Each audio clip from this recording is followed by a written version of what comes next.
اعوذ باللہ من الشیطان الرجیم بسم اللہ الرحمن الرحیم جند ما هنالک مہزوم من الاحزاب کذبت قبلہم قوم نوح وعاد وفرعون ذو الاوتاد وثمود وقوم لوط واصحاب الایکۃ اولئک الاحزاب ان کل الا کذب الرسل فحق عقاب صدق اللہ العظیم۔ یہ بھی ایک لشکر ہے ان میں سے کہ جو اس سے پہلے ہلاک کیے جا چکے ہیں، ان کی قسمت میں بھی اب اسی طرح کی ہلاکت لکھی جا چکی ہے۔ اگلی آیتوں میں ذکر ہو رہا ہے جیسے قوم نوح، قوم ہود، اور اسی طریقے سے ذو الاوتاد، فرعون، ثمود اور قوم لوط، یہ سب ہلاک ہوئی ہیں۔ اسی طرح سے اب یہ قریش بھی جو ہے معلوم ہوتا ہے کہ اسی انجام سے دوچار ہونے کا فیصلہ کر چکے ہیں۔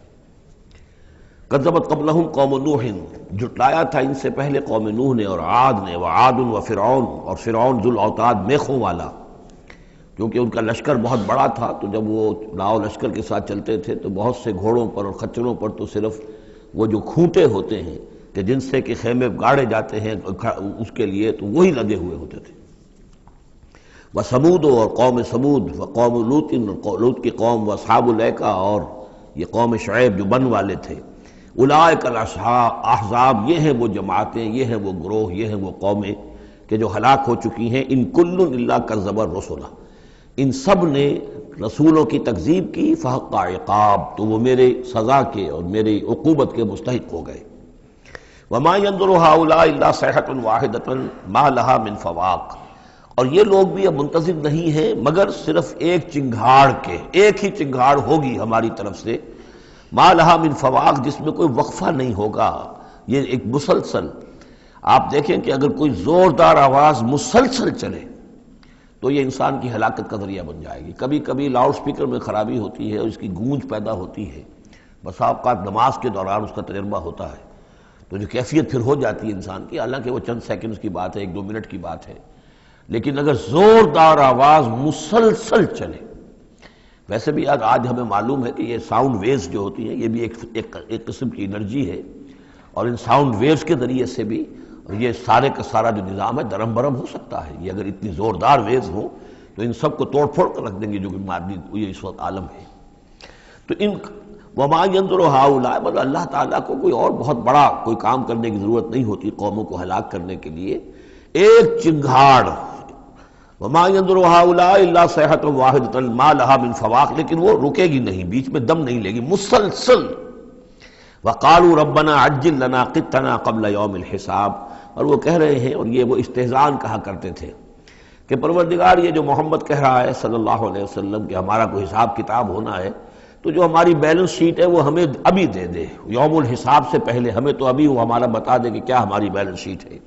قطنا، چٹھی ہماری، پچھلے زمانے میں جو چٹھے بنتے تھے، کاروبار کا سالانہ چٹھا بنتا ہے کہ یہ آمد، یہ خرچ اور یہ بچت۔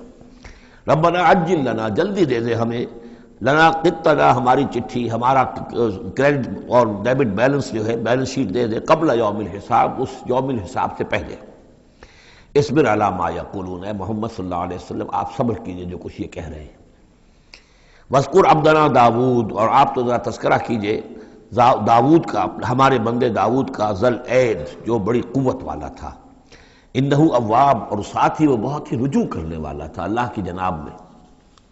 انا سخرنا الجبال معه، ہم نے تو اس کے ساتھ پہاڑوں کو مسخر کر دیا تھا، یسبحن بالعشی والاشراق، جو اس کے ساتھ ہی تسبیح کرتے تھے، اس کی آواز میں آواز ملا کر، شام کو بھی اور صبح کے وقت بھی۔ والطیر محشورا، اور پرندے بھی کہ جو جمع کر دیے جاتے تھے، جو ان کے ساتھ مل کر حمد کے ترانے الاپتے تھے۔ کل لہ اواب، یہ سب کے سب اللہ کی طرف رجوع کرتے تھے، یا یہ کہ یہ سب کے سب رجوع کرتے تھے حضرت داؤد کی طرف، اور پھر داؤد جو ہے وہ گویا کہ ان سب کے ساتھ اللہ کی جناب رجوع کرتے تھے۔ وشددنا ملکہ وآتیناہ الحکمۃ وفصل الخطاب، اور ہم نے اس کی جو حکومت تھی اسے خوب مضبوط کیا تھا، اور ہم نے اسے حکمت عطا کی تھی اور فصل الخطاب بھی عطا کیا تھا، یعنی فیصلہ کن بات کہنے کی صلاحیت، ایسی بات کہی جائے جس سے کہ لوگ سب مطمئن ہو جائیں کہ ہاں یہ بات ٹھیک ہے، فیصلہ کن بات ہو، دو ٹوک ہو، اور یہ کہ سب کے لیے موجب اطمینان ہو۔ وَهَلْ أَتَاكَ نَبَأُ الْخَصْمِ، اب یہ جو تین چار واقعات اس صورت میں آ رہے ہیں یہ مشکلات القرآن میں سے ہیں۔ اس کی وجہ یہ ہے کہ یہ ہیں واقعات، لیکن ان کی یہاں پہ صرف اشارے کنائے میں قرآن نے تذکرہ کیا ہے۔ ان کی تفصیل کے لیے اگر ہم رجوع کرتے ہیں تورات کی طرف تو وہاں ہمیں کچھ قصے ایسے ملتے ہیں کہ جو انبیاء کی شان سے پوری طرح مطابقت نہیں رکھتے، لہذا ایک بہت یوں سمجھیے کہ ایک ہمارے لیے شش و پنج کا مسئلہ ہے کہ مفسرین واقعہ تو اس طرح کا ہے، معلوم ہوتا ہے کہ کہیں کو خطا ہوئی ہے اور ہو جاتا ہے، آخر نبی اور رسول جو ہے وہ بھی سب اللہ کے بندے تھے اور اللہ تعالیٰ کی طرف سے خصوصی حفاظت ان کی ہوتی تھی، وہ معصوم ہوتے تھے بئی معنی یہ نہیں کہ ان کے اندر کوئی غلطی کا رجحان ہی کبھی پیدا نہیں ہو سکتا تھا، وہ تو اگر یہ رجحان ہی پیدا نہ ہوتا تو فرشتے ہوتے، پھر وہ انسان نہ رہتے، جب تک وہ انسان تھے تو اس رجحان کے پیدا ہونے کی نفی ہم نہیں کر سکتے، لیکن یہ کہ اللہ انہیں بچا لیتا تھا، روک لیتا تھا۔ تو وقت کے اوپر بچا لینا، روک لینا، جیسے حضور کے بارے میں آتا ہے کہ آپ اپنی وہ نوجوانی کے دور میں حضور فرماتے کہ 2 مرتبہ میں نے ارادہ کیا کہ وہ جو میلے ہوتے تھے جہاں پر کچھ وہ قصے کہانیاں ہوتی تھیں، وہاں پر فوش گوئی بھی ہوتی تھی، شاعر جو ہے وہ ایسے ایسے اپنے قصیدے سناتے تھے، اپنے معاشقوں کی تفاصیل بیان کرتے تھے، تو 2 مرتبہ حضور کہتے ہیں میں نے ارادہ کیا کہ میں بھی ان میں جاؤں، دیکھوں کیا ہوتا ہے، وہاں پہ میں بھی شریک ہوں، لیکن دونوں مرتبہ یہ ہوا کہ فاصلے پر ہوتا ہوگا، ظاہر بات ہے کہ عین مکے میں تو نہیں تھا وہ، تو جیسے عکاس کا بازار جو ہے وہ ذرا فاصلے پر لگتا تھا، تو راستے ہی میں کہیں تھوڑی دیر آرام کرنے کے لیے بیٹھے ہیں اور نیند آ گئی ہے، ساری رات سوتے رہے، صبح آنکھ کھلی ہے، تو اللہ تعالیٰ نے بچا لیا کہ وہاں جانے کی شکل ہی پیدا نہیں ہوئی، حالانکہ ابھی نبوت آپ کو، ویسے تو نبی پیدائشی نبی ہوتے ہیں، نبوت تو حضور فرماتے ہیں کہ مجھے مل چکی تھی جبکہ ابھی آدم کی روح جو ہے وہ ان کے جسد میں پھونکی نہیں گئی تھی، والآدم بین الروح والجسد، تو عالم ارواح میں بھی نبی کی روح جو ہے وہ تو اپنی اسی امتیازی شان کے ساتھ تھی، لیکن یہ کہ نبوت کا ظہور ہوا ہے جب آپ کی عمر 40 برس کی ہوئی ہے، لیکن اس سے پہلے بھی بچپن میں بھی اور لڑکپن میں بھی اور اس کے بعد آگے جو ہے جوانی اور نوجوانی میں بھی اللہ پوری طرح حفاظت کرتا ہے، لیکن حفاظت کا مطلب یہی ہے کہ کوئی غلط بات کا ارادہ اگر پیدا ہو بھی جائے کسی وجہ سے تو اللہ تعالیٰ ایسے انتظامات کر دیتا ہے کہ اس کی تکمیل کی نوبت نہیں آتی۔ اب یہ جو ایک واقعہ ہوا ہے حضرت داؤد علیہ السلام کا، اس کے پیچھے جو قصہ بیان کیا گیا ہے جو تورات میں ہے، وہ تو یہ ہے کہ ان کی بہت سی بیویاں تھیں، یہ جو تعدد ازدواج 4 کی پابندی تو حضور کی شریعت میں آ کر ہوئی ہے، ورنہ اس سے پہلے تو آپ کو معلوم ہے بادشاہ لوگ جو ہوتے تھے ان کے حرم ہوتے تھے بڑے بڑے، تو حضرت داؤد علیہ السلام کا بھی بڑا حرم تھا، بیویاں تھیں بہت سی، لیکن اسی اثنا میں انہیں کسی اور عورت کے بارے میں ان کے دل میں خیال پیدا ہو گیا، رغبت ہوئی، اس سے وہ شادی کرنے کی خواہش پیدا ہوئی، اور وہ کسی شخص کے نکاح میں تھی۔ اس خیال کا دل میں آنا جو ہے بس اس کے اوپر ٹوکنے کے لیے کہ تم کیا سوچ رہے ہو، یہ غلط بات سوچ رہے ہو، اللہ تعالیٰ نے ایک شکل پیدا کر دی۔ وَهَلْ أَتَاكَ نَبَأُ الْخَصْمِ، اور کیا تمہارے پاس آ چکی ہے 2 دعوے داروں کی خبر، یعنی کچھ لوگ آئے تھے جن کا ایک مقدمہ تھا، ان کی خبر، اِذْ تَصَوَّرُوا الْمِحْرَابَ، جبکہ انہوں نے دیوار پھلانگ کر محراب میں، حجرے میں جہاں حضرت داؤد علیہ السلام اللہ کی عبادت میں یاد میں مشغول تھے وہاں پہنچ گئے، پہرے داروں وغیرہ سے سب سے بچ کر فصیل کو یا دیوار جو تھی اس کو پھلانگ کر آ گئے۔ اِذْ دَخَلُوا عَلَىٰ دَاوُودَ، اب جب وہ وہاں وہ تنہا اللہ کی یاد میں تھے، انہوں نے دیکھا اللہ داؤد نے کہ 2 اشخاص آ گئے ہیں، فَفَزِعَ مِنْهُمْ، تو وہ ڈرے ان سے کہ پتہ نہیں کس نیت سے آئے ہیں، کس ارادے سے آئے ہیں، 2 انسان ہیں۔ قَالُوا لَا تَخَفْ، انہوں نے کہا کہ آپ ڈریں نہیں، خصمان بغا بعضنا علی بعض، ہم 2 ہیں ایک دوسرے کے مقابلے کے فریق، خصم کہتے ہیں جو ایک دوسرے کے بالمقابل ہوں، مخالف، ہم 2 مخالف ہیں، بغا بعضنا علی بعض، ہم میں سے کسی نے دوسرے پر زیادتی کی ہے، فاحکم بیننا بالحق، تو ہمارے مابین حق کے ساتھ فیصلہ کیجئے، ولا تشتت، اور دیکھیے اسے ٹالیے نہیں، آپ کہہ کہ کل آنا پرسوں آنا، یہ نہیں، یہ معاملہ ہمارا بڑا ایمرجنسی والا ہے، فوری طور پر ہم چاہتے ہیں کہ آپ ہمیں بتائیں، وَاهْدِنَا إِلَىٰ سَوَاءِ الصِّرَاطِ، اور سوائے الصراط، اور ہمیں پھر ہدایت دیجیے سیدھے راستے کی طرف کہ کیا کون سی شکل بہتر ہے، کون سا راستہ صحیح ہے۔ إِنَّ هَٰذَا أَخِي، اب یہ جو مدعی تھا وہ کہہ رہا ہے یہ میرا بھائی ہے، لَهُ 99 نَاجَةً، اس کے پاس 99 دمبیاں ہیں، یعنی اس کا جو ہے بہت بڑا جو ہے ریوڑ ہے اس کے پاس، وَلِيَ نَاجَةٌ وَاحِدَةٌ، میری ایک ہی دمبی ہے۔ اصل میں اس تورات کے واقعے کو اگر ہم سمجھیں تو اس کا مطلب یہ ہے کہ ایک شخص کے پاس 99 بیویاں ہیں، میرے پاس صرف ایک بیوی ہے۔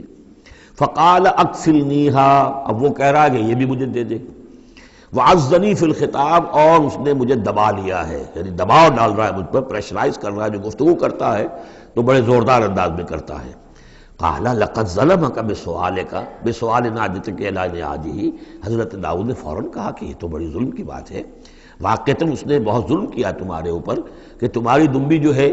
اب اس پر بھی اس کی نظر ہے اور وہ اس کو چاہتا ہے تم سے لے لے اور اپنی دمبیوں میں اس کو بھی شامل کر لے ریوڑ میں۔ وَإِنَّ كَثِيرًا مِنَ الْخُلَطَاءِ لَيَبْغِي بَعْضُهُمْ عَلَىٰ بَعْضٍ، اور یقیناً جن لوگوں کا معاملہ مشترک ہوتا ہے، قریبی رشتہ دار ہوتے ہیں، قرابت دار ہوتے ہیں، جس کو پنجابی میں شریکہ کہتے ہیں، یہ شریکے والوں میں ہوتا ہی ہے کہ ایک دوسرے پر کوئی زیادتی کر بیٹھتے ہیں۔ وَإِنَّ الْخُلَطَاءَ كَثِيرٌ مِّنَ الْخُلَطَاءِ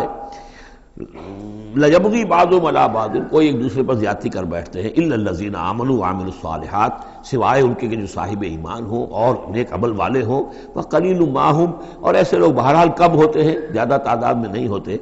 وَظَنَّ داؤد أَنَّمَا فَتَنَّاهُ، اس پر اچانک خیال آیا داؤد کو کہ یہ تو اصل میں سارا معاملہ جو ہے اللہ تعالیٰ نے مجھے آزمایا ہے، اللہ تعالیٰ نے در حقیقت مجھے متنبع کرنے کے لیے یہ ساری صورتحال جو پیدا فرمائی ہے۔ انہیں اپنے اس خیال کے اوپر پھر جو تنبع ہوا، فاستغفر ربہ، تو انہوں نے استغفار کیا اپنے رب سے، وخر راکعا واناب، اور وہ گر پڑے سجدے کے اندر، رکوع کہہ دیجئے، سجدہ کہہ دیجئے، راکعا گر پڑا جھک کر، اور رجوع ہوا، اس نے اللہ تعالیٰ کی طرف اپنے آپ کو پوری طریقے سے متوجہ کر لیا۔ یہ آیت سجدہ ہے۔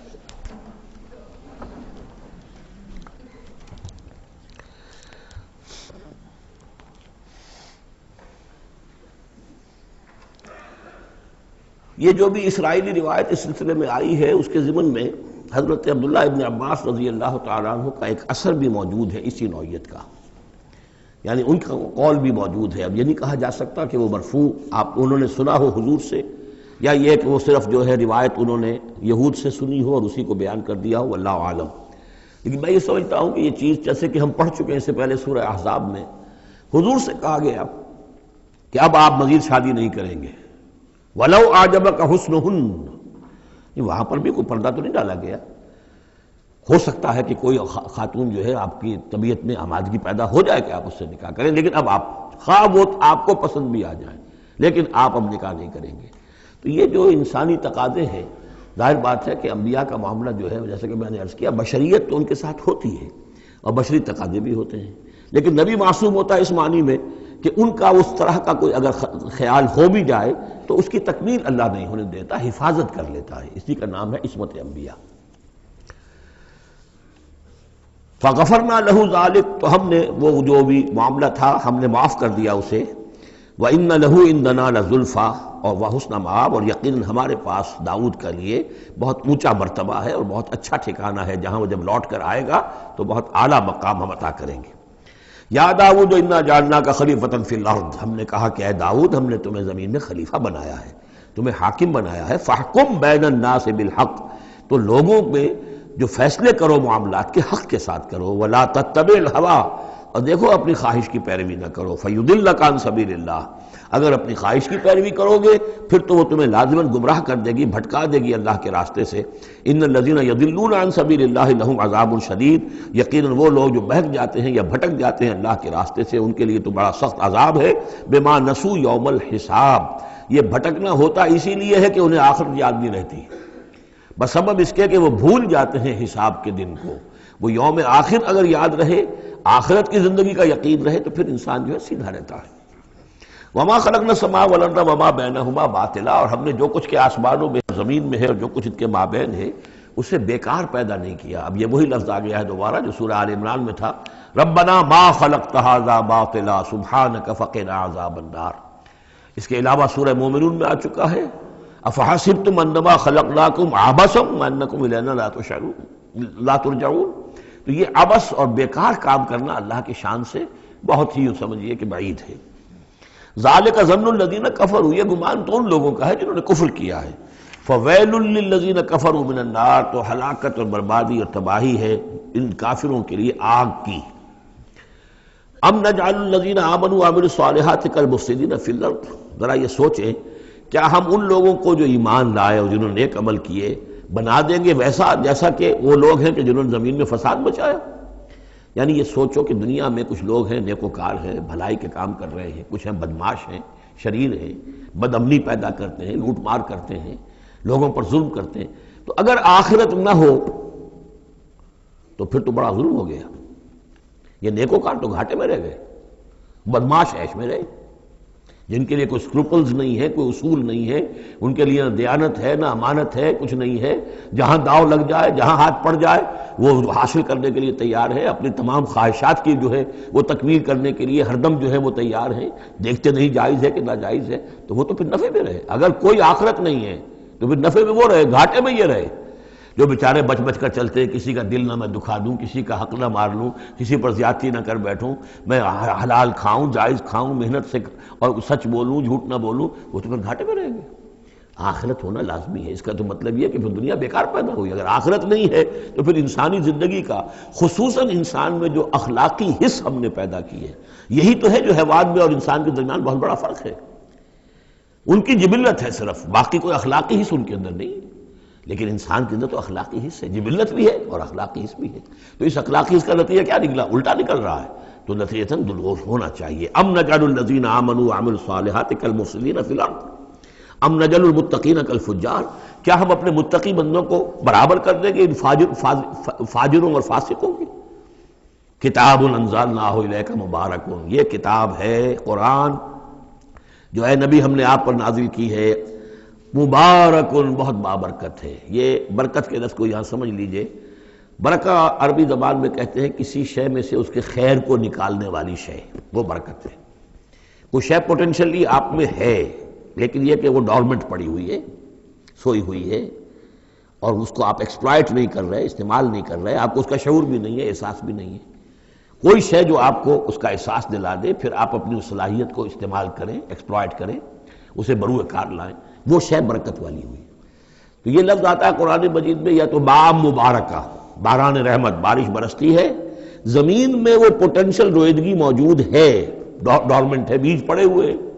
پانی آتا ہے، جذب ہوتا ہے، آسموسس شروع ہوتا ہے، پانی داخل ہوتا ہے بیج کے اندر، وہاں کو حرکت شروع ہوتی ہے، اب وہاں سے وہ جو رویدگی نکل رہی ہے اور وہ بیج جو ہے اس سے اب دو پتیاں نکلی ہیں، تو مام مبارکہ۔ اسی طرح یہ کتاب مبارک ہے، اس معنی میں کہ انسان کے اندر اللہ نے جو خیر ودیت کیا ہوا ہے،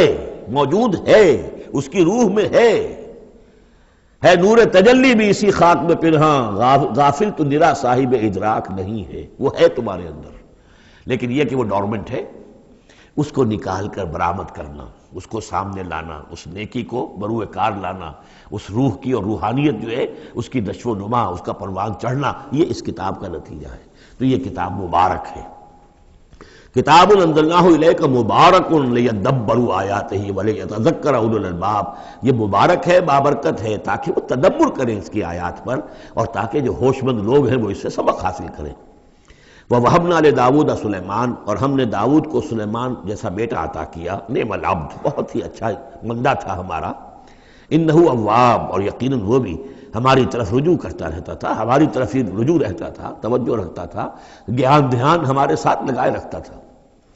اذ ورد علیہ بالعشی الصافنات الجیاد،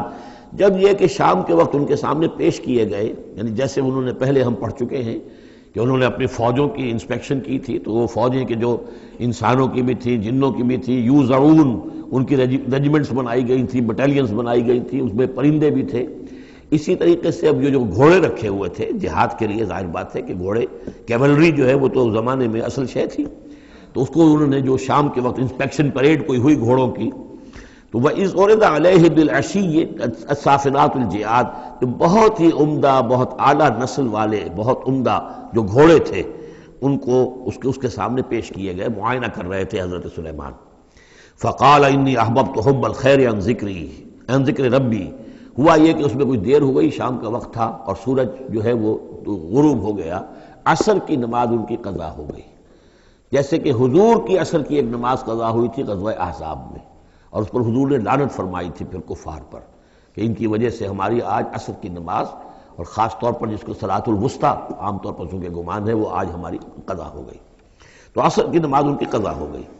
تو انہوں نے کہا کہ مجھے یہ جو حب الخیر، یہ خیر ہے نا، یہ گھوڑے جو ہیں یہ خیر ہے، دولت ہے، ایک آدمی کی بہت اچھی جو ہے پونجی ہے، اس کی محبت نے، انی احببت حب الخیر عن ذکر ربی، میں اس کی محبت میں اتنا مصروف ہو گیا، اتنا مشغول ہو گیا کہ اپنے رب کا ذکر جو ہے وہ بھول گیا۔ حتی توارت بالحجاب، حتی توارت الشمس بالحجاب، یہاں گویا کہ سورج کا لفظ محذوف ہے، یہاں تک کہ سورج جو ہے وہ تو چھپ گیا، اوٹ میں آ گیا۔ ردوہا علیہ، تو اس میں انہوں نے کہا کہ ذرا واپس لاؤ ان گھوڑوں کو۔ فطفق مسحا بالسوق والاعناق، تو اب وہ لگا تلوار مارنے ان کی گردنوں پر اور ان کے پیروں پر۔ اس کو سمجھنا چاہیے کہ غلبہ حال میں یہ کیفیت ہوئی۔ اس کی بھی تعویل کرنے کی بہت کوشش کی گئی کہ نہیں وہ تو پوچھنے کے لیے ان کی گردن گویا کہ اور ان کو چوم چاٹ رہے ہیں، تو انہوں نے جو ہاتھ چلائے تھے ان کی گردن اور جو ان کے پاؤں، جیسے کہ آدمی جب یعنی بہت ہی گھوڑا بہت اعلیٰ نسل کا ہو تو آپ ہاتھ پھیرتے ہیں اس کے اوپر، تو اس سے ایک اپنائیت کا احساس اس کے اندر بھی پیدا ہوتا ہے۔ تو یہ جو نہیں، یہ بات نہیں ہے، بات سیدھی وہی ہے کہ جو یعنی خام خواہ اس میں ضرورت نہیں ہے، جیسے کہ غلبہ حال کسی وقت ہو جاتا ہے، خام خواہ تعویل کی کیا ضرورت ہے؟ جیسے حضرت عمر کا معاملہ ہو گیا تھا کہ غزوہ احد میں تلوار پھینک کر بیٹھ گئے کہ اب جب محمد ہی قتل ہو گئے صلی اللہ علیہ وسلم تو اب اور کس کے لیے لڑنا ہے؟ حالانکہ لڑنا تو اللہ کے لیے تھا، محمد کے لیے تو نہیں لڑنا تھا، لیکن ایک کیفیت طبیعت ہوتی ہے ایک وقت میں احساسات اور جذبات کا ایسا غلبہ ہو جاتا ہے۔ وہی غلبہ ان پر ہوا ہے حضور کے انتقال کے وقت، وہ بھی تلوار کھینچ کے بیٹھ گئے تھے کہ جو شخص کہے گا کہ محمد کا انتقال ہو گیا گردن اڑا دوں گا۔ وہ تو پھر حضرت ابو بکر آئے ہیں، انہوں نے پھر آ کے خطبہ دیا ہے، اور خطبے میں وہ آیت بھی پڑھی ہے وما محمد الا رسول قد خلت من قبلہ الرسل افإن مات أو قتل انقلبتم على أعقابكم، اور ساتھ ہی پھر انہوں نے یہ خطبہ دیا کہ من كان يعبد محمدا فإن محمدا قد مات ومن كان يعبد الله فإن الله حي لا يموت۔ کوئی شخص اگر محمد کو پوجتا تھا، محمد کی عبادت کرتا تھا تو سن لے محمد کا انتقال ہو گیا، اور جو کوئی اللہ کو پوجتا تھا اور اللہ کی بندگی کرتا تھا اس کو جان لینا چاہیے اللہ پر کبھی موت واقع نہیں ہوگی، وہ زندہ رہنے والا ہے۔ تو یہ غلبہ حال کی ایک کیفیت ہے کہ اسی کیفیت میں کہ میری یہ نماز جو ہے یہ چھوٹ گئی ہے۔ بہرحال یہ دونوں میں نے آپ کے سامنے رکھ دیے ہیں۔ وَلَقَدْ فَتَنَّا سُلَيْمَانَ وَأَلْقَيْنَا عَلَىٰ كُرْسِيِّهِ جَسَدًا ثُمَّ أَنَابَ۔ اس معاملے میں تو ایک جو ہے یعنی مرفوع حدیث موجود ہے جس کا کہ اب ذکر ہو رہا ہے یہاں پر، حضرت سلیمان سے ایک اور بھی ایک موقع پر اسی طریقے کا کہ خطا کہہ دیجئے، جیسے کہ خطا حضور سے ہو گئی تھی، سورہ کہف میں ہم پڑھ چکے ہیں کہ جب سوال کیا گیا بتائیے کون ہیں اصحاب کہف، کون تھے، ان کا واقعہ کیا ہے، اور وہ ذوالقرنین کون، آپ کہتے ہیں ٹھیک ہے میں کل بتا دوں گا، اس لیے کہ روزانہ حضرت جبرائیل آتے تھے، میں پوچھ لوں گا اور مجھے جواب مل جائے گا، میں تمہیں دے دوں گا۔ لیکن کئی دن تک حضرت جبرائیل نہیں آئے۔ اب پھر دیکھیے کہ آپ کی جان جو ہے وہ ضیق میں آ گئی کہ نہیں آ گئی، لوگوں نے تالیاں پیٹ دی، بس چھٹی گم ہو گئی، کہاں اب تمہاری وہ وحی اور کہاں تمہارے پاس وہ ذریعہ علم۔ اس کے بعد پھر وحی نازل ہوئی تو ساتھ ہی وہ آیت بھی سورہ کہف میں نازل ہوئی وَلَا تَقُولَنَّ لِشَيْءٍ إِنِّي فَاعِلٌ ذَلِكَ غَدًا إِلَّا أَن يَشَاءَ اللَّهُ۔ آئندہ کبھی اے نبی کسی بھی کام کے بارے میں کبھی ہرگز یہ نہ کہیے گا یہ کام میں کل کر دوں گا مگر اس استثناء کے ساتھ اگر اللہ نے چاہا، انشاءاللہ، اگر انشاءاللہ میرا ارادہ ہے انشاءاللہ میں یہ کام کر دوں گا، انشاءاللہ کے بغیر۔ ہم لوگ جو کہتے رہتے ہیں تو ہماری کوئی حیثیت نہیں ہے کہ اس پر پکڑا جائے ہمیں، لیکن جو بڑے لوگ ہوتے ہیں، جو عظیم شخصیات ہوتی ہیں، تو ان کے لیے یہ معاملہ جو ہے وہ اتنا ہی سخت ہوتا ہے اللہ کا، پھر ان کی گرفت بھی ہوتی ہے تو چھوٹی چیز پر ہوتی ہے، بڑے لوگوں کی چھوٹی چیز پر بھی بڑی سخت گرفت ہوتی ہے، یہ قاعدہ قانون ہے۔ تو اسی طرح کا معاملہ انشاءاللہ ہی کہنے کا معاملہ ہو گیا ہے کہ جو بھول گئے یا کسی وجہ سے حضرت سلیمان کا اصل میں ان کا کوئی معاملہ ہوا، اپنے کچھ سپہ سالاروں سے ناراض ہوئے ان سے، اور انہوں نے سمجھا کہ شاید تم یہ سمجھتے ہو کہ میری جو طاقت اور حکومت ہے وہ تمہارے ہی بل پر قائم ہے، میں آج اپنی تمام ازواج کے پاس جاؤں گا اور ان سب سے میں صحبت کروں گا اور سب سے جو ہے وہ اولاد ہوگی، اور میرے اتنے جو ہیں وہ جوان ہاتھ پھر پیدا ہو جائیں گے تاکہ یہ کہ میں تمہارا شاید اتنا پھر میں دستے نگر نہ رہوں۔ اس طرح سے انہوں نے کچھ کہا اور ساری اس ایک رات میں اپنی تمام بیویوں کے ساتھ انہوں نے صحبت کی، لیکن یہ کسی بیوی کو حمل نہیں ہوا، ایک کو ہوا تو اس کا بھی کوئی بچہ جو ہے ادھورا سا، وہ 7 ماسہ ہوگا 6 ماسہ ہوگا، وہ پیدا ہوا، دائی نے لا کر ان کے تخت پر رکھ دیا، اور شاید اس کا چرچا بھی ہو گیا تھا کہ انہوں نے یہ بات کہی تھی، تو اب پورے گویا کے درباریوں میں بھی اس کی شہرت تھی کہ دیکھیں اب کیا ہوتا ہے ان کے ساتھ، تو اس معاملے میں انہیں کچھ سبکی اٹھانی پڑی، وہ ہے وہ واقعہ جو یہاں بیان ہو رہا ہے۔ وَلَقَدْ فَتَنَّا سُلَيْمَانَ، اور اسی طرح ہم نے فتنے میں ڈالا تھا سلیمان کو، وَأَلْقَيْنَا عَلَىٰ كُرْسِيِّهِ جَسَدًا ثُمَّ أَنَابَ، اور ہم نے اس کے تخت پر ایک ایسا جسد لا کر لوتھڑا سا ڈال دیا تھا، وہ دائی نے لا کر ڈالا کہ یہ وہ آپ کی جو تھی قسم اس کا یہ نتیجہ ہے اللہ کی طرف سے۔ لیکن یہ کہ بہرحال انہوں نے اس پر بھی توبہ کی، بلکہ یہاں تک روایت میں آتا ہے کہ فرشتے نے یاد بھی دلانے کی کوشش کی انہیں کہ انشاءاللہ کہیے، لیکن کیا اس وقت کیا کیفیت تھی ان کی جذباتی کہ انہوں نے وہ بات نہیں کہی، اور اس پر پھر اللہ تعالیٰ نے گویا کہ تنبیہ کرنا ضروری سمجھا۔ قال رب اغفر لی وہب لی ملکا، اب اس پر انہوں نے اللہ سے رجوع کیا اور دعا کی پروردگار مجھے معاف فرما دے میری خطا، وَهَبْ لِي مُلْكًا لَا يَنبَغِي لِأَحَدٍ مِّن بَعْدِي، اور مجھے ایسی حکومت عطا فرما، تیرا جو مجھ پر کرم ہے اور میرے والد پر جو کرم تو نے کیا، جو ہم دونوں پر احسانات کیے ہیں، یہ دعا ہم پڑھ چکے ہیں۔ رب اعوذنی ان اشکر نعمتک التی انعمت علی وعلی والدی وان اعمل صالحا، یہ حضرت سلیمان کی دعا پہلے آ چکی ہے۔ وَهَبْ لِي مُلْكًا لَا يَنبَغِي لِأَحَدٍ مِّن بَعْدِي، مجھے ایسی حکومت عطا فرما کہ جو میرے بعد کسی اور کے لیے ممکن نہ ہو۔ اور یہ واقعہ ہے کہ ان کی جو حکومت تھی وہ جنات پر بھی تھی، ان کی حکومت ہوا پر بھی تھی، ان کا قانون پرندوں پر بھی چل رہا ہے۔ اس اعتبار سے واقعتاً یہ مثالی ہے ایک معاملہ، لا ينبغی لأحد من بعدی، میرے بعد پھر کسی اور کو اس طرح کی حکومت نہ ملے، تو اس طرح کی حکومت پھر اللہ تعالیٰ نے کسی اور کو نہیں دی۔ اللہ نے ان کی اس دعا کو قبول فرمایا۔ انک انت الوہاب، یقیناً تو ہی ہے دینے والا، عطا کرنے والا۔ فسخرنا له الریح تجری بامرہ رخاء حیث اصاب، تو ہم نے ہوا کو بھی اس کے لیے مسخر کر دیا، اس کے حکم پر وہ چلتی تھی، اس کے حکم سے چلتی تھی بڑی ہی نرمی اور آہستگی کے ساتھ جہاں بھی وہ پہنچنا چاہتا تھا۔ یعنی ہوا کی ڈائریکشن بھی ان کے اختیار میں، اور وہ ہوا جو ہے پھر ان کے سفینوں کو لے کر سمندروں کے اندر بھی جدھر وہ جانا چاہتے تھے وہ آرام کے ساتھ لے کر جاتی تھی۔ وشیاطین کل بناء وغواص، اور ہم نے مسخر کر دیے تھے اس کے لیے وہ شیاطین یعنی جنات، کل بناء جو سب کے سب بنانے والے تھے، عمارتوں کے بنا، بنا کہتے ہیں معمار کو۔ بنا حسن البنا شہید رحمۃ اللہ علیہ، ان کا خاندانی پیشہ جو ہے وہ تعمیر، وہ معمار خاندان سے تھے، اور عربوں میں کوئی اس میں آر نہیں ہوتا۔ آپ سعودی عرب میں جائیں گے سقا، اب وہاں پہ کوئی صاحب ہوں گے جن کے جد امجد جو ہے وہ حرم کے اندر کہیں پانی پلاتے تھے لوگوں کو، ساقی کے کام کر سقا، وہ اپنے نام کے ساتھ سقا لکھتے، انہیں کوئی وہ نہیں۔ خباز نان بائی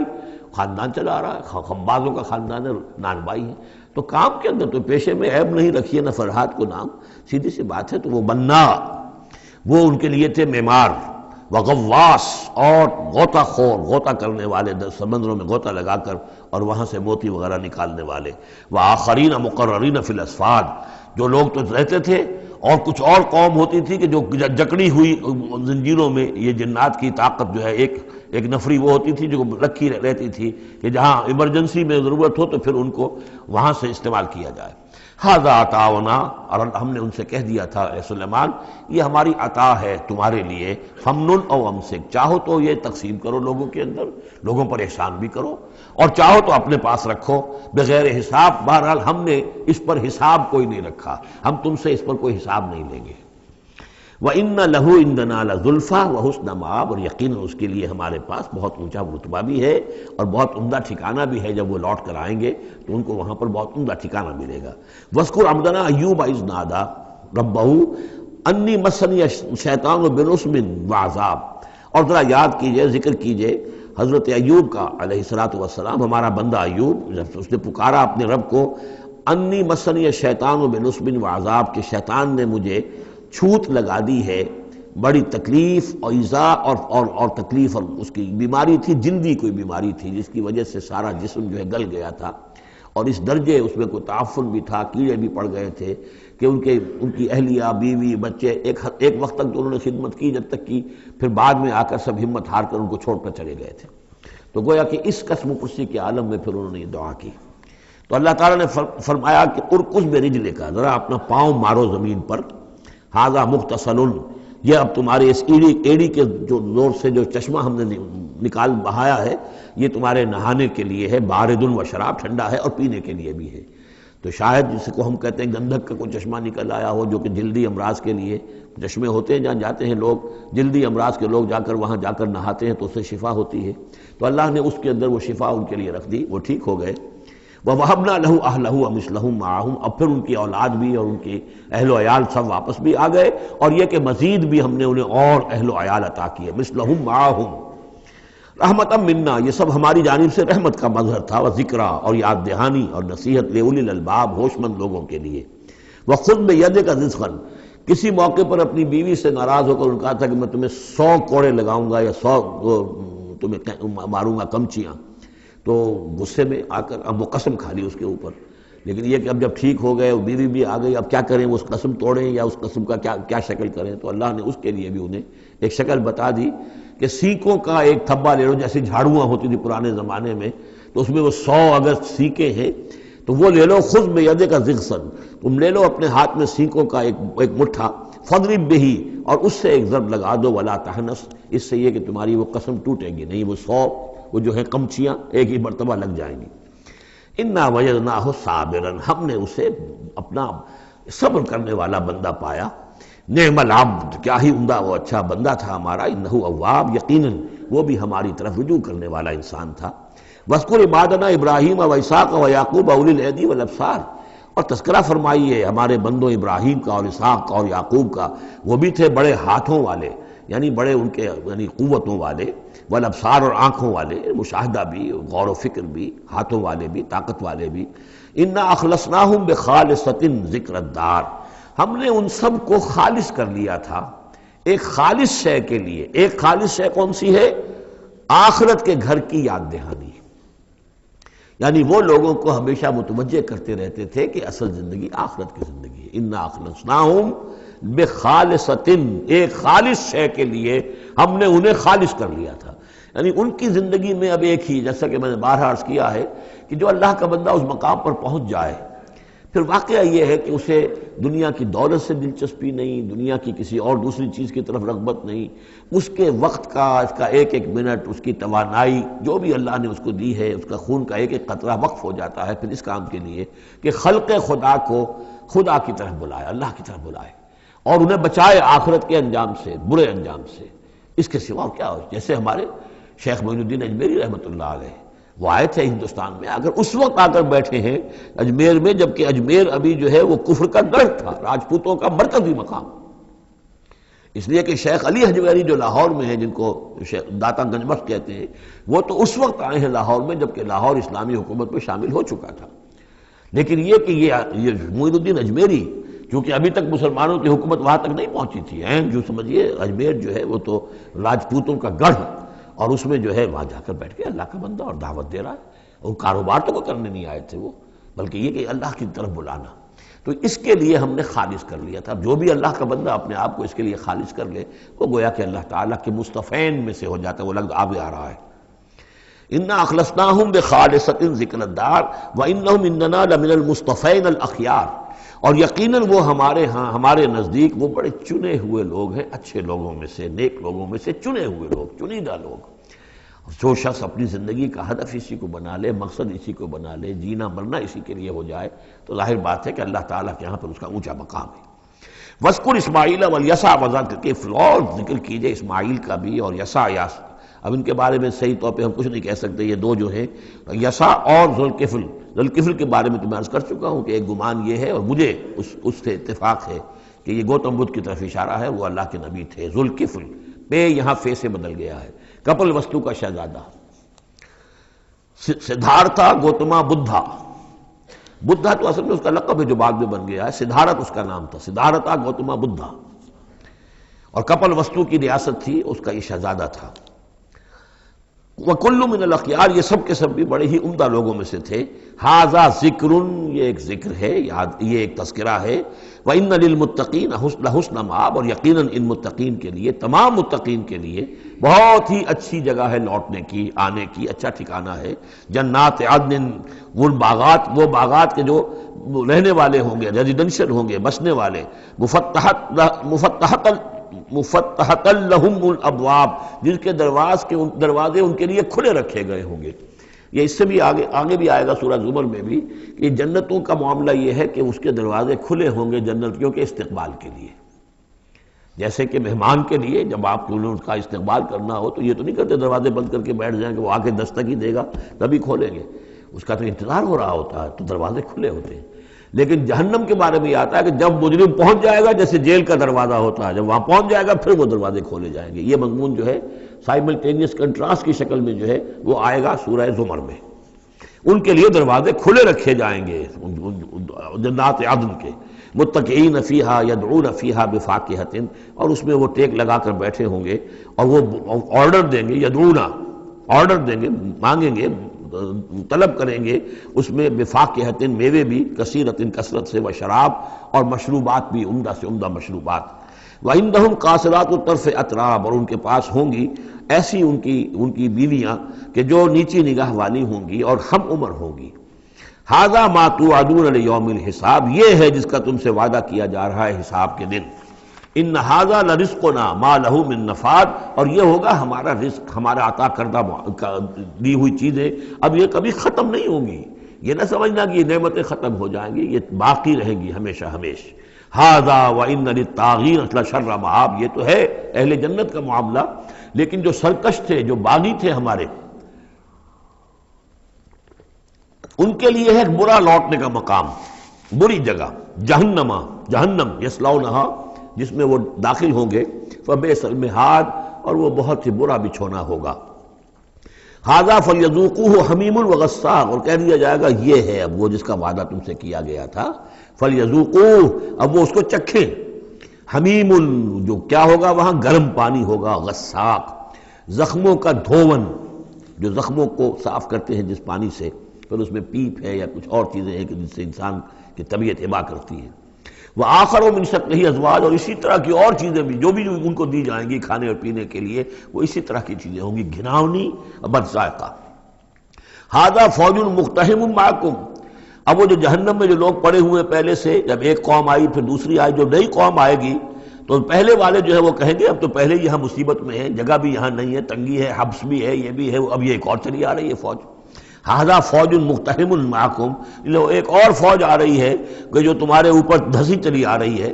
لا مرحبا بہم، ان کے لیے کوئی کشادگی نہ ہو، کوئی مرحبا نہیں ان کے لیے. مرحبا یہ ان کے کہنے کا ایک وہ تھا، گریٹنگ کا، مرحبا یعنی آئیے آئیے، آپ کے لیے کشادگی ہے، ہر جگہ آپ کے لیے یہاں سہولت ہے. وہ کہیں گے لا مرحبا بہم، اب یہ نئے آنے والوں کے لیے یہ جو نئی انسٹالمنٹ آ رہی ہے جہنمیوں کی، یہاں کوئی ان کے لیے جگہ نہیں. انہم صالوا النار، یہ ہیں گھسے آنے والے آگ میں. قالوا بل انتم، وہ آنے والے کہیں گے نہیں تم. لا مرحبا بکم، تمہارے لیے نہ ہو کوئی کشادگی، تمہارے لیے کوئی مرحبا نہ ہو. انتم قدمتموہ لنا فبئس القرار، یہ تو تم لوگ ہو جنہوں نے یہ سارا سامان ہمارے لیے فراہم کیا ہے. تم ہم سے پہلی نسل ہو، تم نے وہ سارے جو ہے غلط طور طریقے ایجاد کیے تھے، تم نے وہ عقائد جو ہے وہ ہمیں سکھائے تھے. ہم تو تمہارے کرتوتوں کی وجہ سے، تمہاری پیروی کرنے کی وجہ سے یہاں تمہارے اس جہنم میں آئے ہیں. بل انتم قدمتموہ لنا فبئس القرار، تو یہ بہت ہی بری جگہ ہے رہنے کی، ٹھہرنے کی. قالوا ربنا من قدم لنا هذا فزده عذابا ضعفا في النار، اور وہ کہیں گے پروردگار جن لوگوں نے ہمارے لیے یہ چیزیں کی اور ہمیں ان راستوں پر ڈالا، اور ان کو تو اور عذاب دے، اضافہ کر ان کے عذاب میں، ضعفا دگنا عذاب آگ کا. وقالوا ما لنا لا نرى رجالا كنا نعدهم من الاشرار، وہ کہیں گے یہ کیا بات ہے، ہم یہاں آپ لوگوں کے ساتھ کچھ لوگ تھے جنہیں ہم سمجھتے تھے بڑے گھٹیا لوگ، ان کی کوئی حیثیت نہیں تھی، کمی کاری لوگ تھے، وہ محمد پر ایمان لے آئے تھے صلی اللہ علیہ وسلم، وہ ہم تو ان کو استہزائی کرتے رہے. وہ یہاں نظر نہیں آ رہے آپ کے پاس، ظاہر بات ہے وہ تو جنت میں گئے، وہ یہاں تھوڑا ہی ہوں گے. تو وما لنا لا نرى رجالا، اور کیا ہوا ہے کہ ہم نہیں دیکھ رہے ان لوگوں کو، وہ یہاں نظر نہیں آ رہے کہ جن کو ہم كنا نعدهم من الاشرار، جنہیں ہم برے لوگ سمجھتے تھے.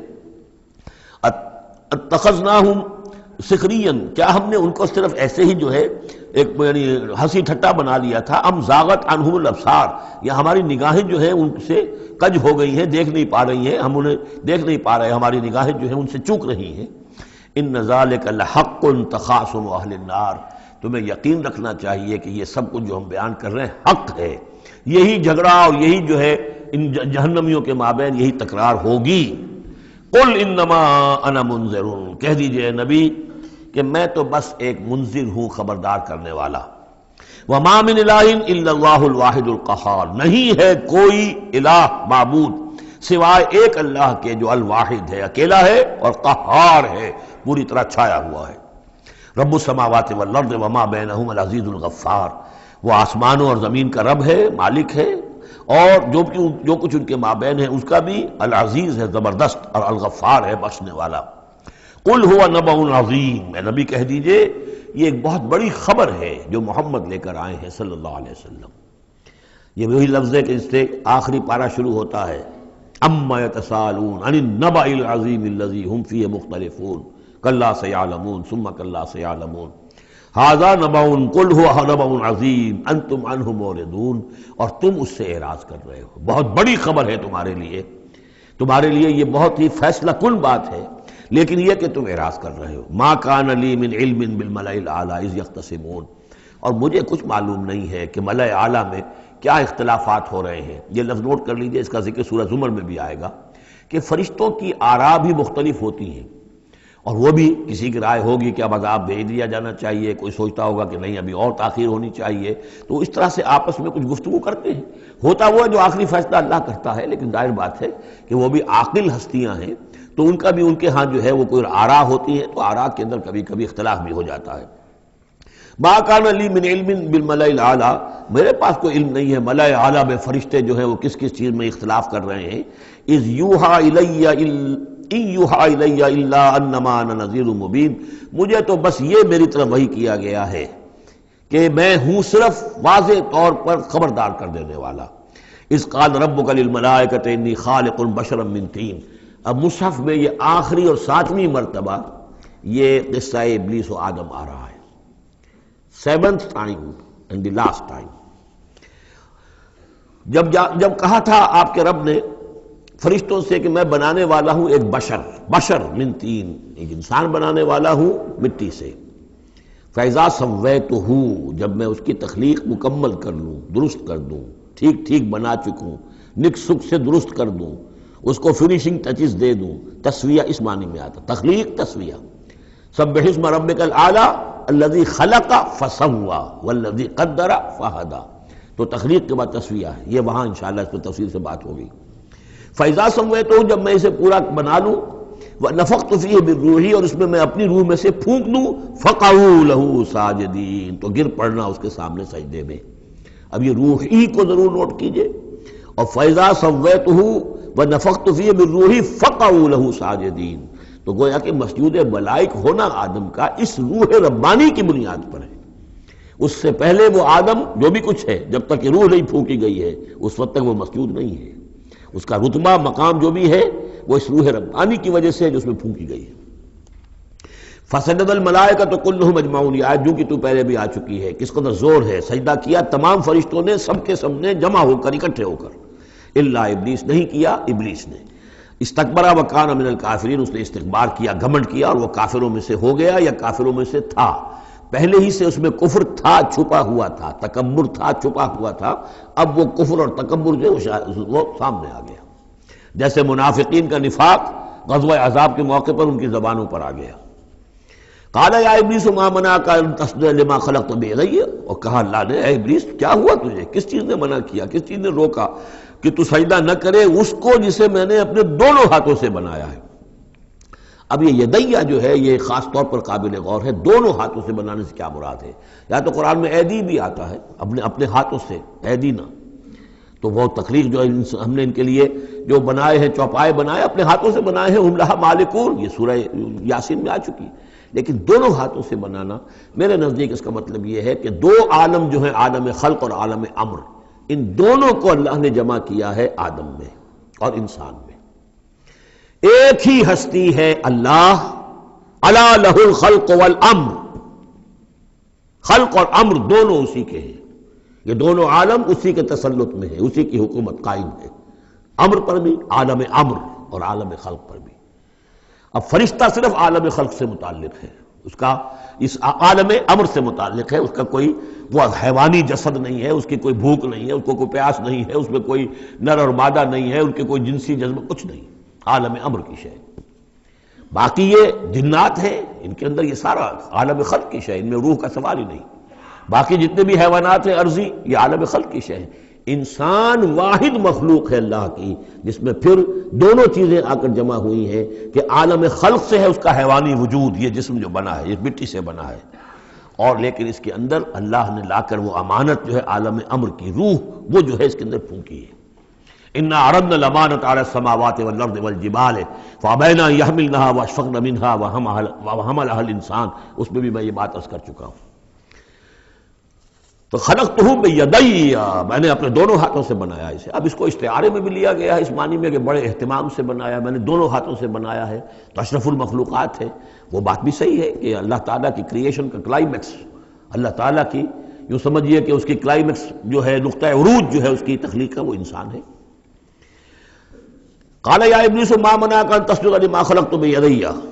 استکبرت ام کنت من العالین، کیا تم نے غرور کیا، استکبار کیا، یا تو ہے ہی بہت بڑے درجے میں تھا، کوئی تیرا درجہ بہت بلند تھا؟ قال انا خیر من، اس نے کہا صحیح ہے بات، اے اللہ میں اس سے بہتر ہوں۔ اس کے سامنے روح ہے ہی نہیں، اس کے سامنے صرف آدم کا جسد خاکی ہے، حیوانی ہے، تو جھوٹ نہیں کہہ رہا اس کے اعتبار سے، اس کے مشاہدے کے اعتبار سے بات صحیح ہے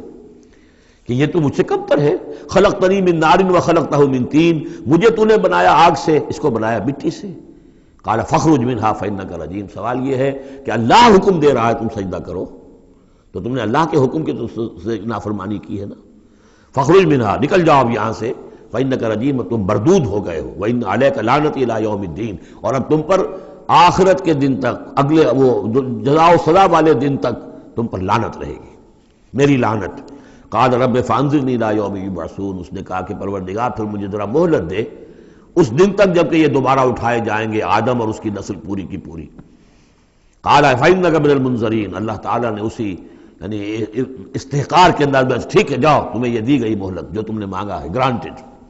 الی یوم الوقت المعلوم، اس وقت کے دن تک جو معلوم ہے، طے شدہ ہے، یوم یبعثون جب آنا ہے اس وقت تک کے لیے تمہیں مہلت دے دی گئی۔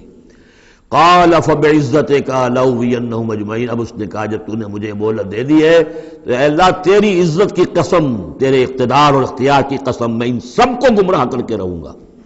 الا عبادک منہم المخلصین، سوائے اس میں سے تیرے وہ بندے جنہیں تو خود اپنا بنا لے۔ مخلص، مخلص نہیں، مخلص۔ قال فالحق والحق اقول، اب حق ہے اور میں تو کہتا ہی حق ہوں، میری ہر بات حق ہوتی ہے۔ لَأَمْلَأَنَّ جَهَنَّمَ مِنْكَ وَمِمَّنْ تَبِعَكَ مِنْهُمْ أَجْمَعِينَ، تو میں بھی بھر دوں گا پھر جہنم کو تجھ سے،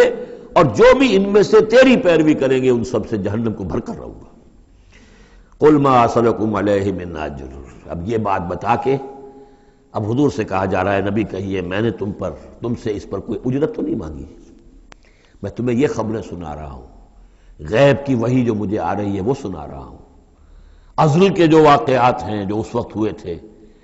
وہ باتیں بتا رہا ہوں، تو میں نے تو اس پر کوئی تم سے اجرت نہیں مانگی، تم سے کوئی انعام طلب نہیں کیا۔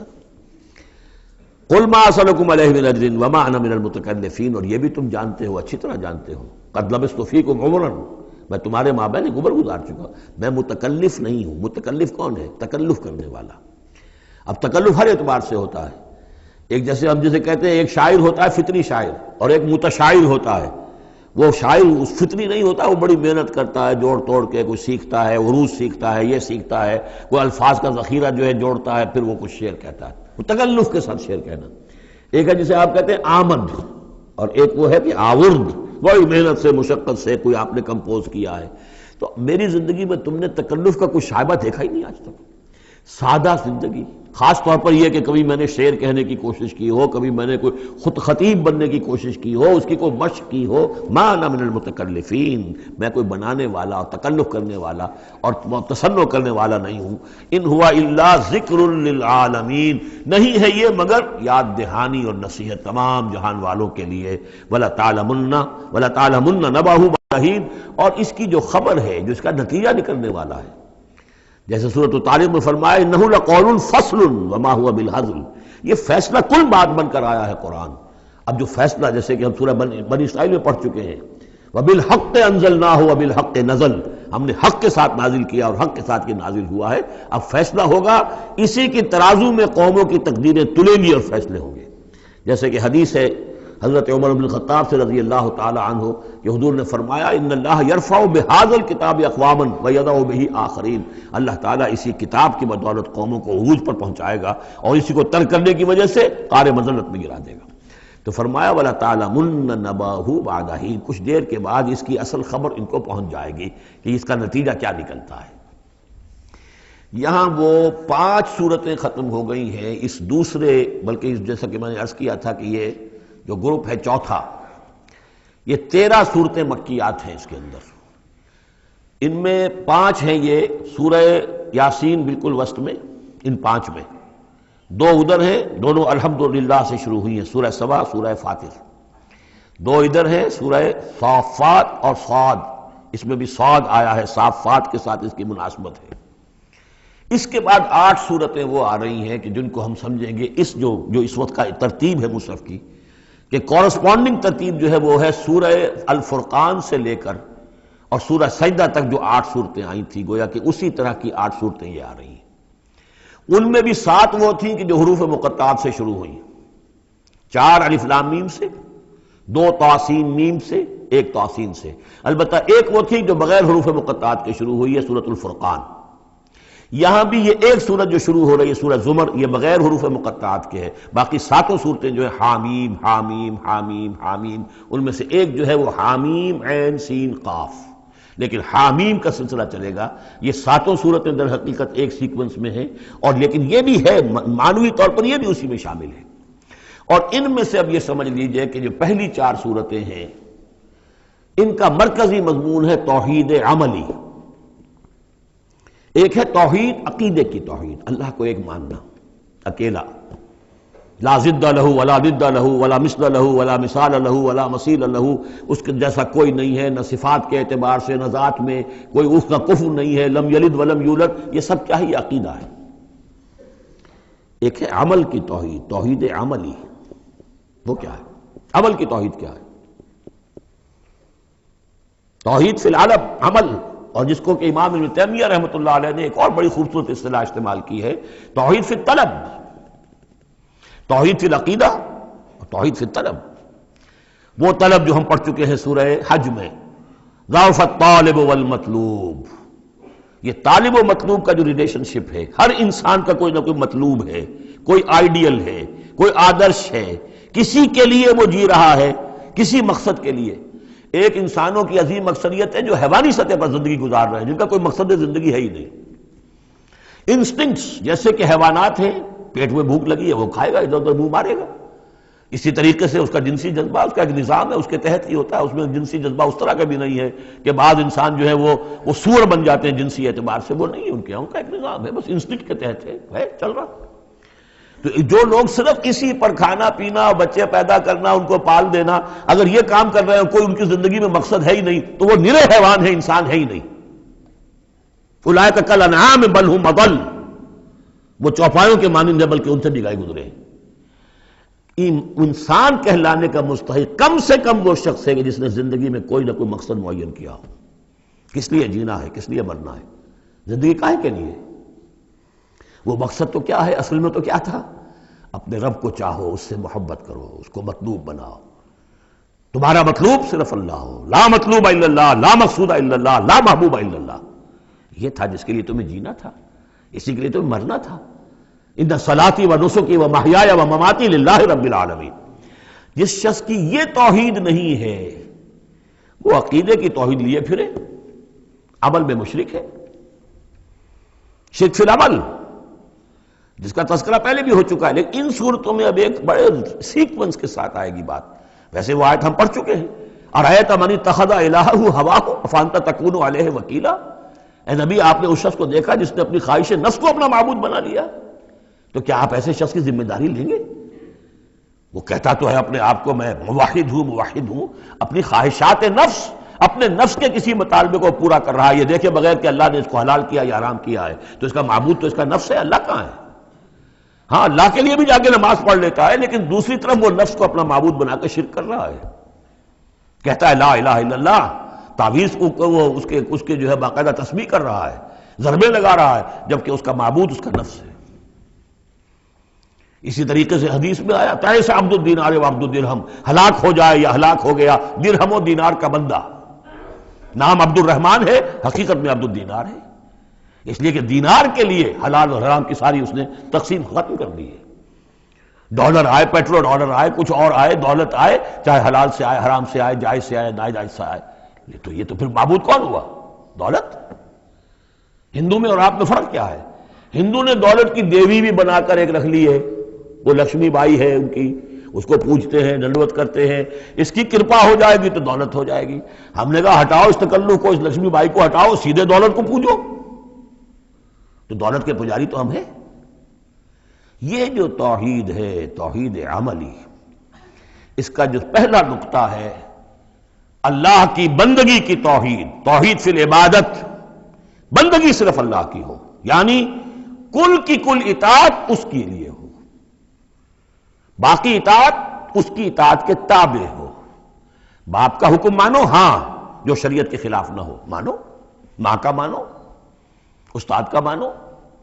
حاکم کا مانو، جو حکم اللہ کے حکم کے منافی نہ ہو۔ لا طاعت لمخلوق فی معصیت الخالق، مخلوق میں سے کسی کی اطاعت نہیں ہوگی جس سے کہ خالق کی معصیت لازم آ رہی ہو۔ اگر یہ نہیں ہے اور مخلوق میں سے کسی کی بھی اطاعت آپ نے قبول کر لی ہے جس میں کہ خالق کی معصیت آ رہی ہے تو یہ شرک ہے، چاہے وہ مخلوق آپ کا اپنا نفس ہو، چاہے وہ کوئی حکام ہو، چاہے وہ کوئی اور ادارہ ہو، کوئی بھی ہو، وہ سب طاغوت ہیں۔ تو پہلی یہ سورہ زمر ہے، اس میں آپ دیکھیں گے کس تکرار کے ساتھ بات آ رہی ہے، اللہ کی بندگی، لیکن اس کے لیے اپنی اطاعت کو خالص کرتے ہوئے بندگی۔ چند آیتیں اس کی ہم پڑھ لیتے ہیں، ویسے یہ کہ وقت بہت کم ہے۔ بسم اللہ الرحمن الرحیم، تنزیل الکتاب من اللہ العزیز الحکیم۔ اگلی صورت شروع ہوگی تنزیل الکتاب من اللہ العزیز العلیم، صرف اتنا فرق ہوگا، یہ دونوں صورتیں جوڑے کی ہیں، آپس میں جوڑا ہے، حکیم اور علیم کا فرق ہے صرف۔ تنزیل الکتاب من اللہ العزیز الحکیم، تنزیل الکتاب من اللہ العزیز العلیم۔ اور یہاں حامیم نہیں ہے، وہاں سے حامیم شروع ہو جائے گا، جیسے سورۃ الفرقان بغیر حروف مقطعات کے ہے، باقی ساتوں صورتیں جو تھیں وہ ہم گن چکے ہیں وہ حروف مقطعات سے۔ اس کتاب کا اتارا جانا ہے اس اللہ کی طرف سے جو العزیز ہے، زبردست ہے، اور الحکیم ہے، کمال حکمت والا۔ انا انزلنا الیک الکتاب بالحق، اے محمد ہم نے آپ پر یہ کتاب اتاری ہے حق کے ساتھ۔ فاعبد اللہ مخلصا لہ الدین، بس بندگی کرو اللہ کی، اس کے لیے اپنی اطاعت کو خالص کرتے ہو۔ بندگی ہو رہی ہے، نمازیں پڑھی جا رہی ہیں، عمرے ہو رہے ہیں، حج ہو رہے ہیں، یہ ہو رہا ہے، وہ ہو رہا ہے، اور طاغوت کی اطاعت بھی ہو رہی ہے، حرام خوری بھی ہو رہی ہے، جو کچھ سارا کچھ چل رہا ہے ہماری زندگیوں کے اندر، سودی لین دین بھی ہو رہا ہے، وہ سب کیا ہے؟ یہ تو خالص بندگی تو نہ ہوئی اللہ کی، یہ تو بڑی پالیوٹڈ ہے، اس کے اندر تو بڑی بڑی گندگیاں شامل ہیں۔ فاعبد اللہ مخلصا لہ الدین، اس کے لیے اپنی اطاعت کو خالص کرتے ہو۔ الا للہ الدین الخالص، آگاہ ہو جاؤ، اللہ کے ہاں قبول ہے صرف وہ اطاعت جو خالص ہو۔ کچھ آدھی اللہ کی آدھی کسی اور کی، دفع کرو، وہ آدھی یہ بھی اسی کو دے دو۔ اللہ بہت غیور ہے، وہ قبول نہیں کرتا۔ میرا بننا ہے تو پورے میرے بنو، یا ایھا الذین آمنوا ادخلوا فی السلم کافہ، اسلام میں داخل ہونا پورے کے پورے آنا پڑے گا۔ اور اگر تم نے یہ کیا، افتؤمنون ببعض الکتاب وتکفرون ببعض، ہماری کتاب کے ایک حصوں کو مانا، ہماری شریعت کے بعض احکام کو مانا اور بعض کو ٹھکرا دیا، پاؤں تلے رون دیا۔ فما جزاء من يفعل ذلك منكم الا خزي في الحیاۃ الدنیا ویوم القیامۃ یردون الى اشد العذاب۔ تو جو لوگ یہ طرز عمل اختیار کریں گے ان کی سزا اس کے سوا کچھ نہیں کہ دنیا کی زندگی میں ذلیل و خوار کر دیے جائیں اور قیامت کے دن شدید ترین عذاب میں جھونک دیے جائیں۔ تو دنیا کی رسوائی تو ہمارے سامنے، ہمارے ماتھے پر لکھی ہوئی ہے۔ 150 کروڑ یا 130 کروڑ دنیا میں ہوتے ہوئے عزت نام کی کوئی شے ہمارے پاس نہیں۔ جو بھی بین الاقوامی معاملات ہیں ان میں کوئی ہم سے کوئی رائے لیتا ہی نہیں۔ الا للہ الدین الخالص، آگاہ ہو جاؤ کہ اللہ کے ہاں مقبول اگر ہوگا تو دین خالص۔ والذین اتخذوا من دونہ اولیاء، اور وہ لوگ جنہوں نے اللہ کے سوا کچھ اور کو اولیاء بنایا ہوا ہے، ما نعبدهم الا لیقربونا الی اللہ زلفیٰ، کہتے ہیں ہم نہیں ان کو نہیں پوچھتے، ہم تو اصل میں اللہ ہی کو پوچھتے ہیں، ان کو صرف اس لیے پوچھتے ہیں کہ یہ ہمیں اللہ سے قریب کر دیں گے، یہ ہمارے یہ وسیلے ہیں، ان کے ذریعے سے ہم اللہ کے قریب ہو جائیں گے، اس لیے پوچھتے ہیں۔ ان اللہ یحکم بینہم فیما ہم فیہ یختلفون، یقیناً اللہ تعالیٰ فیصلہ کر دے گا ان کے مابین ان تمام چیزوں میں جن میں یہ اختلاف کر رہے ہیں۔ ان اللہ لا یہدی من ہوا کاذب کفار، اللہ تعالیٰ ہرگز ہدایت نہیں دیتا ان کو جو جھوٹے ہوں اور ناشکرے ہوں، کفار۔ لو اراد اللہ ان یتخذ ولدا لاصطفى مما يخلق ما یشاء سبحانہ، اگر اللہ کا واقعی ارادہ ہوتا کہ وہ کسی کو اولاد بنائے تو ٹھیک ہے، اپنے جو مخلوق ہے ان میں سے جس کو چاہتا چن لیتا، اس لیے کہ اس کے ہاں اولاد کا تو تصور نہیں ہے، اس کی اولاد کوئی ہے ہی نہیں، ایک خالق ہے، باقی سب مخلوق ہیں، تو فرشتے بھی مخلوق ہیں، تو اللہ کو ضرورت کیا پڑی ہے کسی کو اپنا بیٹا بنانے کی یا بیٹی بنانے کی۔ سبحانہ، وہ پاک ہے، هو اللہ الواحد القہار، وہ تو اللہ ہے، اکیلا ہے، قہار ہے، اور خود چھایا ہوا ہے کل کائنات کے اوپر، کل تخلیق، کل مخلوقات کے اوپر اس کی حکومت قائم ہے۔ بارک اللہ لی ولکم فی القرآن العظیم ونفعنی وإیاکم بالآیات والذکر الحکیم۔